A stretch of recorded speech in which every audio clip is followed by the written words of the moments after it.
오늘 말씀 보겠습니다. 창세기 15장 12절 말씀입니다. 창세기 15장 12절 21절까지 말씀을 한 절씩 교독하겠습니다.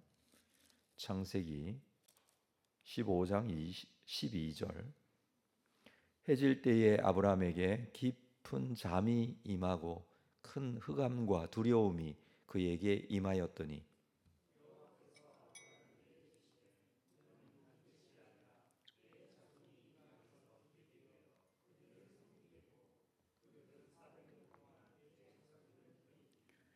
그들이 섬기는 나라를 내가 징벌할지며 그 후에 내 자손이 큰 재물을 이끌고 나오리라.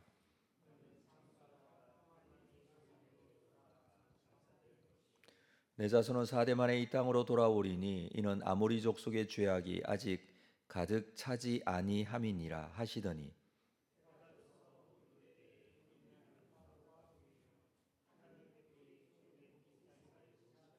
그날에 여호와께서 아브라함과 더불어 언약을 세워 이르시되 내가 이 땅을 애굽 강에서부터 그 큰 강 유브라데까지 내 자손에게 주노니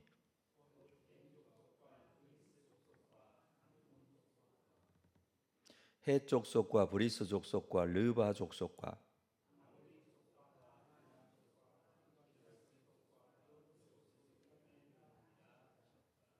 아멘. 하나님께서 두려움 가운데 있는 아브라함에게 약속하셨습니다. 밖으로 데리고 나가 하늘을 보라고 하시면서 내 자손을 이 별과 같이 많게 하시겠다. 그리고 이 땅도 주시겠다. 그렇게 말씀을 하시죠. 앞쪽에 7절에 보면 또 그에게 이르시되 나는 이 땅을 내게 주어 소유로 삼게 하려고 너를 갈대아인의 우르에서 이끌어낸 여호와니라. 너를 부르고 이 땅으로 데리고 온 이유가 이 땅을 너에게 주겠다라는 그런 말씀입니다. 8절 말씀에 그가 이르되 주 여호와여 내가 이 땅을 소유로 받을 것을 무엇으로 알리이까? 이 땅을 받을 수 있는 그 약속이 이루어지는 그것을 어떻게 알 수 있습니까? 라고 그렇게 질문을 했죠. 여기서 말하는 이 땅이라는 개념은 물론 그 단어가 에레츠라는 히브리어 단어인데 그것은 단순하게 눈에 보이는 부동산적인 어떤 그런 개념의 땅이라기보다는 하나님 나라의 개념으로 말씀을 하고 계신 것이죠. 이 땅을 통해서 하나님 나라가 이루어지겠다라는 의미로 이 땅을 주시겠다라는 그런 약속의 말씀입니다. 하나님께서 아브라함에게 1절에서도 나는 너의 방패고 너의 지극히 큰 상급이라, 이 상급이다라는 것은 내가 너의 복이 될 것이다 라는 그런 의미로 하신 말씀이었고 이 땅을 주겠다라는 것도 하나님 나라의 완성에 대한 부분을 말씀하고 계십니다. 하나님께서는 아브라함을 통해서 하나님 나라를 계획하고 계셨습니다. 그것은 큰 의미로 범죄와 죄악으로 인해서 하나님과의 거리가 멀어지고 결국 죽게 되는 멸망하게 되는 인류를 향하신 하나님의 구원의 계획을 아브라함을 통해서 계획하고 계셨고 이루시겠다라는 그런 의미였습니다. 이 땅에 대한 질문에 대한 대답 대신에 하나님께서는 아브라함에게 짐승을 잡아 쪼개어 마주 대하여 벌려놓게 하십니다. 그리고 17절 말씀을 보면 해가 져서 어두울 때 연기 나는 화로가 보이며 타는 횃불이 쪼갠 고기 사이로 지나더라. 18절에 여호와 하나님께서 더불어 이 언약을 세우시는 장면이 기록됩니다. 18절 볼까요? 그날에 여호와께서 아브라함과 더불어 언약을 세워 이르되 내가 이 땅을 애굽 강에서부터 그 큰 강 유브라데까지 내 자손에게 주겠다. 자, 이 약속이 이 언약을 세웠다 하는 이 언약이 아브라함 언약입니다. 내 자손에게 이 땅을 주겠다. 그것도 애굽 강에서부터 유브라데까지. 실제로 이 지역이 아브라함의 후손이 살게 됩니다. 여기서 자손에게 주겠다라고 했는데 이 자손이라는 이 단어는 3절 앞쪽에 그 3절 말씀에서 씨라는 단어를 말씀했는데 그 씨라는 단어와 같은 단어입니다. 제라라는 단어인데 이 단어는 반드시 복수로 사용하는 단어입니다. 자손은 복수이기 때문에 그렇죠. 그렇지만 여기서는 단수로 기록이 되어져 있습니다. 내 자손에게 복수로 사용해야 될 단어를 단수로 내 자손 한 사람에게 주겠다. 그렇게 기록을 하고 있습니다. 그 이유를 갈라디아서 3장 16절에서 해석을 해주고 있습니다. 갈라디아서 3장 16절에 보면 이 약속들은 아브라함과 그 자손에게 말씀하신 것인데 여럿을 가리켜 그 자손들이라 하지 아니하고 오직 한 사람을 가리켜 내 자손이라 하셨으니 곧 그리스도라. 창세기에서 아브라함에게 약속하신 약속에서부터 하나님께서 이루실 그리스도를 통한 구원의 완성에 대한 말씀이죠. 그래서 자손들이라고 하지 않고 자손이라 했다라고 그렇게 해석을 해주고 있습니다. 자손에게 주시겠다는 것은 이 땅을 그리스도에게 주시겠다 그 말씀이죠. 오늘 본문 말씀에서 하나님은 아브라함에게 짐승을 둘로 쪼개게 하시고 그 사이로 타는 횃불이 지나가게 하십니다. 타는 횃불은 하나님을 상징합니다. 그때 당시에 두 사람이나 두 부족이 언약을 세울 때에 짐승을 쪼개어 벌려놓고 두 사람이 그 짐승 사이로 지나갑니다. 누구든지 이 언약을 어기면 이 짐승과 같이 쪼개어줘도 좋다라는 그런 약속이죠. 그런데 하나님께서 땅에 대한 약속을 하시면서 횃불만 지나가는데 그것은 하나님 혼자 지나가신다라는 그런 의미입니다. 이것을 지금 아브라함이 보고만 있습니다. 약속을 어기면 하나님이 죽으시겠다 그런 의미이죠. 예수님의 십자가의 죽음을 보여주십니다. 예수님께서 십자가에 죽으실 때 성소의 휘장이 위로부터 아래로 찢어졌습니다. 히브리서 10장 19절 20절 말씀에 보면 그러므로 형제들아 우리가 예수의 피를 힘입어 성소에 들어갈 담력을 얻었나니 그 길은 우리를 위하여 휘장 가운데로 열어놓으신 새로운 살 길이요 휘장은 곧 그의 육체니라. 휘장이 찢어지듯이 예수님께서 육체를 찢으시고 십자가에 죽으심으로 우리가 하나님께로 들어갈 수 있는 구원을 받은 것, 그것을 설명해 주고 있습니다. 예수님께서 십자가에 죽으심으로 하나님 나라가 완성된 것을 말씀하시는 것이죠.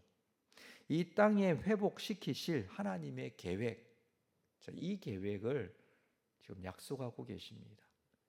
그래서 쪼개진 짐승 사이로 타는 횃불이 지나가는 것으로 하나님께서 하나님의 언약을 아브라함과 세우셨다라는 것이죠. 그 언약대로 예수 그리스도를 통하여 십자가의 죽음, 우리의 죄를 대속하신 그 죽음을 통해서 그 약속이 완성이 되어집니다.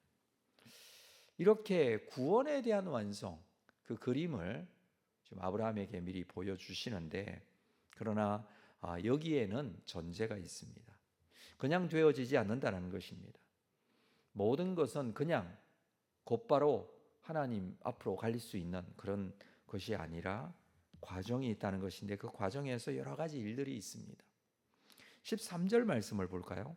13절에 여호와께서 아브라함에게 이르시되 너는 반드시 알라 내 자손이 이방에서 객이 되어 그들을 섬기겠고 그들은 400년 동안 내 자손을 괴롭히리니 그들이 섬기는 나라를 내가 징벌할지며 그 후에 내 자손이 큰 재물을 이끌고 나오리라. 애굽에 내려가게 될 것이고 애굽에서 노예로 400년 동안을 살게 될 것이고 그 이후에는 또 하나님께서 그 나라를 징벌하고 그 후에 자손이 큰 재물을 이끌고 나올 것에 대해서 말씀하고 계십니다. 자, 이것은 이미 아브라함에게 주신 말씀이죠. 실제로 야곱 때에 기근이 들어 요셉으로 인해서 애굽으로 내려간 이 아브라함의 자손 중 일부이죠. 야곱의 자녀들이 그 이후에 애굽에서 살게 되고 하나님의 약속처럼 저 하늘의 별과 같이 자손이 많아지겠다라는 약속처럼 애굽에서 내려간 70명의 자손에서 엄청나게 많은 하늘의 별과 같이 많은 그런 자손으로 이 번성하게 됩니다. 그 약속은 그대로 이루어지게 되겠죠. 그리고 여기서 말씀하고 있듯이 그 나라에서 400년 동안 어려움을 겪고 살게 되겠지만 하나님께서 그들을 이끌고 가나안 땅으로 다시 돌아오게 하십니다.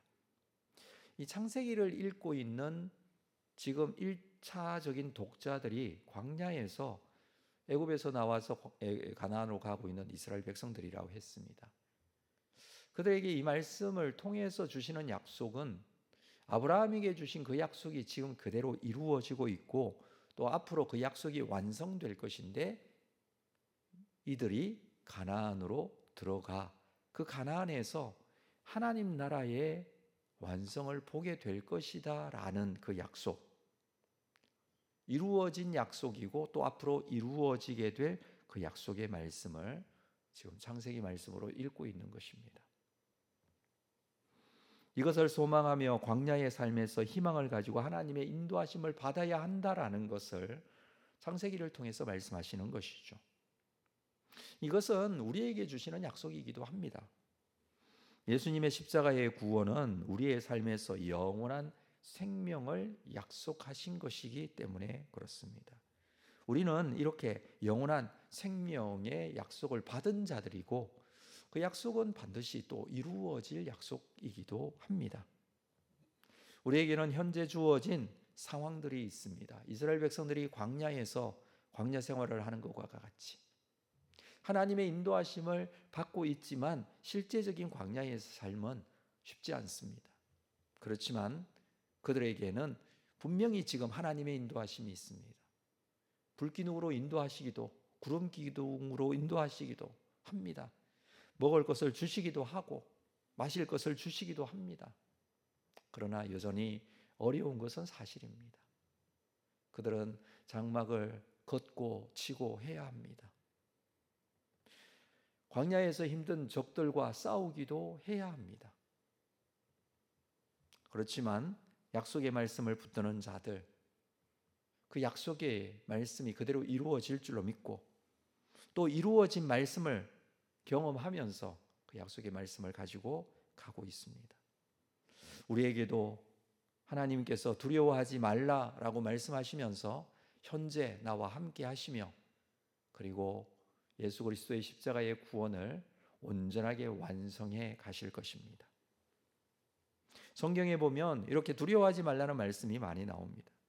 신명기 31장 8절에 그리하면 여호와 그가 내 앞에서 가시며 너와 함께 하사 너를 떠나지 아니하시며 버리지 아니하시니 너는 두려워하지 말라 놀라지 말라 말씀하십니다. 이사야 41장 10절에서는 두려워하지 말라 내가 너와 함께 함이라 놀라지 말라 나는 내 하나님이 됨이라 내가 너를 굳세게 하리라 참으로 너를 도와주리라 참으로 나의 의로운 오른손으로 너를 붙들리라 너를 붙들겠다고 말씀하십니다. 가나안에 들어가기를 앞서 있는 여호수아서에서는 여호수아 1장 9절에 내가 네게 명령한 것이 아니냐 강하고 담대하라 두려워하지 말라 놀라지 말라 내가 어디로 가든지 내 하나님 여호와가 너와 함께 하느니라. 이 이외에도 성경 말씀에서는 우리와 함께 하시겠다는 약속의 말씀들이 얼마나 많은지 모릅니다. 현실은 광야 생활을 하고 현실은 우리 현재와 같이 우리의 삶의 자리에서 일상생활 속에서 이루어야 할 또 헤쳐나가야 할 많은 일들이 있습니다. 그 과정에서 하나님의 함께 하심에 대한 약속을 주고 계신다는 것이죠. 성경 말씀을 읽어보면 온통 우리에게 주시는 약속의 말씀들이 있습니다. 그 약속은 그때 당시만 해도 이루어지지 않은 약속. 아브라함에게는 먼 미래, 자기는 자기 눈으로 볼 수도 없는 그런 약속의 말씀이기도 합니다. 우리에게도 약속의 말씀들이 먼 이야기와 같이 느껴질 때도 있습니다. 그렇지만 약속하신 하나님은 반드시 이루십니다. 아브라함에게 약속하신 그 약속이 500년 후에 이스라엘 백성들에게 그대로 이루어져 이 말씀이 기록되어져 그들에게 읽혀지고 있습니다. 그리고 앞으로 주어질 약속도 꼭 믿어야 한다는 것을 말씀하시는 것이죠. 현실을 보면 광야이고 현실을 보면 힘들고 어려운 상황들이지만 우리가 믿어야 할 것은 약속의 말씀이라는 것입니다. 그리고 그 말씀은 그대로 이루어 주십니다. 주 예수 그리스도를 믿음으로 말미암아 우리에게 영원한 생명을 주신 하나님께서 우리의 삶을 통해서 그 약속을 온전히 이루실 줄로 믿고 이제 하나님께서 우리에게 향하신 하나님의 계획, 그 약속의 말씀을 믿음으로 받을 때임을 다시 한번 기억하시고 그 약속의 말씀대로 이루실 하나님, 그 하나님을 믿고 오늘도 믿음 가운데 승리의 삶 사는 여러분들 다 될 수 있기를 주님의 이름으로 축복합니다. 기도하겠습니다. 하나님 아버지, 주께서 이루실 약속의 말씀을 다시 한번 아브라함을 통해서 우리에게 주심을 감사합니다. 주신 말씀이 그대로 이루어지게 됨을 믿습니다. 우리를 향하신 하나님의 놀라우신 사랑과 그 은혜와 능력, 하나님께서는 말씀으로 우리에게 오셨고 약속하셨습니다. 그리고 그대로 이루고 계시는 하나님이십니다. 오늘 우리가 현실을 바라보면서 좌절과 절망 가운데 두려움 가운데 빠질 수밖에 없지만 당장에 우리가 먹고 살아야 할 문제, 또 우리가 결정하고 판단하고 힘써야 할 문제들이 내 앞에 놓여 있지만 그러나 그 가운데서도 약속의 말씀은 그대로 이루실 줄로 믿고 우리에게 요구되어지는 이 믿음을 가지고 주님 앞에 가기를 원합니다. 그리고 믿음을 가지고 우리가 주어진 현실에서 살기를 원합니다. 주님께서 은혜 주시면 이 믿음으로 승리하게 될 줄로 믿습니다. 오늘도 그 은혜를 기대하고 바라고 주님 앞에 붙들리기를 원합니다. 오셔서 우리 가운데 함께 하심을 믿고 믿음의 기도가 주님 앞에 드려지는 귀한 은혜의 시간으로 삼아 주시옵소서. 예수님의 이름으로 기도합니다. 아멘.